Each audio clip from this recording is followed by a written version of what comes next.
আমাকে দেখলে অনেকেই অবাক হয়ে যায় এবং আমাকে দেখার জন্য অনেকে আসে। বিষয়টা হচ্ছে যে আমি এইভাবে একদম স্মার্ট কাপড় চোপড় পরে আমি দাঁড়িয়ে বানাচ্ছি, বিশ্বাস করে না মানুষ। আমাকে দেখার জন্য এমনও মানুষ আছে গাড়ি নিয়ে এসে থমকে যায় যে আমি এখানে। বেশিরভাগ মানুষ তো মনে করে যে আমি এয়ারফোর্সে কাজ করি। কোনো এমনও কিছু মানুষের কাছে শুনেছি যে আমি নাকি ডিবিতে কাজ করি, এখানে হয়তো আমি ছদ্মবেশে আছি, এরকম কথা আমি শুনেছি। আলহামদুলিল্লাহ, ভালো বললে ভালো হবে না, খুব ভালো ফ্যামিলি বিলং করি, তারপরে আমি রাস্তায় বিজনেস করছি। 2.25 কোটি টাকা লস খেয়েছি একটা রেস্টুরেন্ট দিয়ে। আমার একটা বড় রেস্টুরেন্ট ছিল, সেই রেস্টুরেন্টটা আমি লস করার পর আমি আর কোনো বিজনেস করিনি। তা এখন চিন্তা করেছি যে ওয়াই নট রাস্তায় দাঁড়ায় আমি ফুডকার্ট দিয়ে আবার নতুন করে স্টার্ট করলাম। দেখি 2 কোটি লসেরটা আমি 2 কোটি লাভে আনতে পারি কিনা।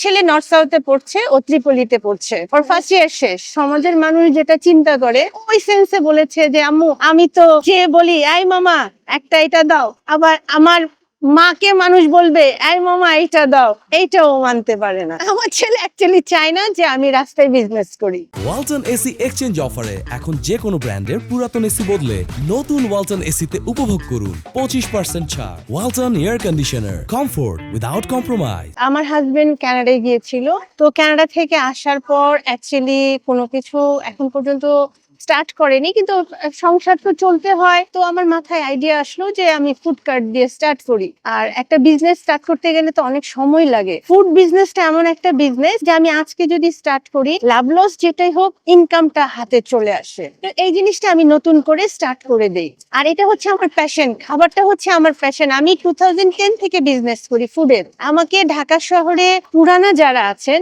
তারা সবাই আমাকে চিনে। বসুন্ধরা যে আইসিসিভি কনভেনশন হল, সেখানে আমি প্রতি বছরই 2টা করে আমার ফুড স্টল থাকে, সেটা গরুর পা থেকে লেজ। আমাকে বসুন্ধরায় সবাই এক নামে চিনে যে বাঁধনস। আমার রেস্টুরেন্টের নাম ছিল বাঁধনস, এখনো আমাকে ওরা ফোন দেয়। খাবারটা হচ্ছে প্যাশন, আর এটা দিয়ে আমি স্টার্ট করি।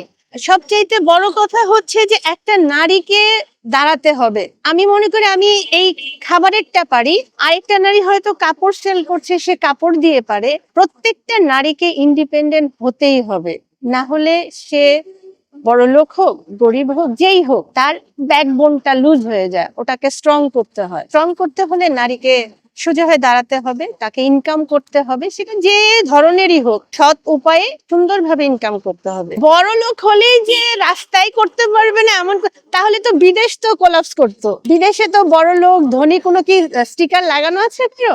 কারণ আমাদের দেশে হয়তো মানুষের মেন্টালিটিটা ওরকম হয়ে গেছে যে বড় লোক হলে রাস্তায় কাজ করতে পারবে না, শুধু গরিবরাই করবে। এটা ভুল ধারণা।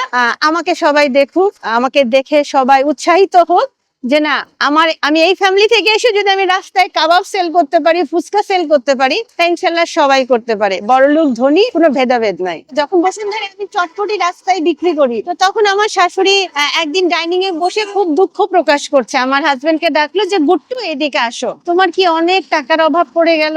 আমার হাজবেন্ড বললো যে কেন আম্মা? তো তখন বললো যে না, ডক্টর প্রফেসর সালেহ হোসেনের আর মুবাশশির হোসেনের ছেলের বউ চটপটি বিক্রি করবে, তো কত টাকা লাগবে বলো, আমরা দিব।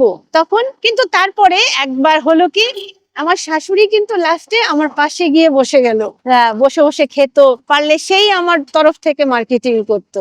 আমি সেটাকে প্রাধান্য দেই না, এটা আমার শখ।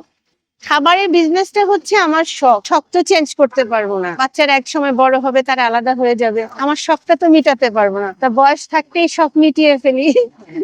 সোসাইটির যেমন পজিটিভ দিক আছে, ওরকম নেগেটিভ দিকও আছে। দুইটা মিলাই কিন্তু আমাদের দুনিয়াটা, তো দুদিকে মেনটেন করেই আমি চলছি। নেগেটিভ দিকগুলো আরো অনেক কিছু আছে যেগুলো বলাটা অ্যাকচুয়ালি ঠিক না। গাড়ি ছাড়া তো কোথাও যায় না। আমাকে অনেকে জিজ্ঞেস করে আচ্ছা অমুক জায়গায় যেতে বাস ভাড়া কত লাগে?